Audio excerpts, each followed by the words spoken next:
হরে কৃষ্ণ, রাধে রাধে। আমি গীতা, গীতার কথায় আপনাদের সুস্বাগতম।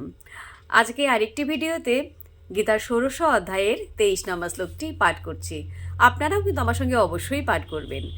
ওং নমো ভগবতে বাসুদেবায়, ওং নমো ভগবতে বাসুদেবায়, ওং নমো ভগবতে বাসুদেবায়, ওং তৎসৎ। হরে কৃষ্ণ। শ্লোকটি আমার সঙ্গে উচ্চারণ করবেন। য শাস্ত্রবিধিম উৎসৃজ্য বর্ততে কামকারত ন স সিদ্ধিম অবাপ্নোতি ন সুখম ন পরাম গতিম। অনুবাদ: যে শাস্ত্রবিধি পরিত্যাগ করে কামাচারে বর্তমান থাকে, সে সিদ্ধি, সুখ অথবা পরাগতি লাভ করতে পারে না।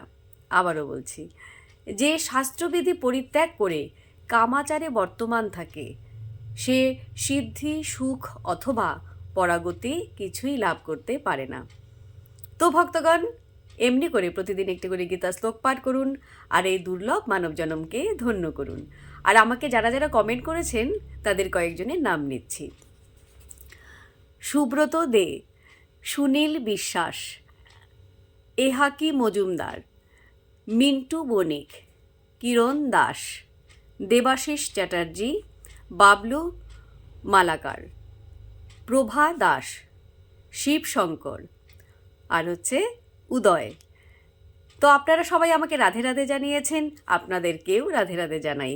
হরি বল।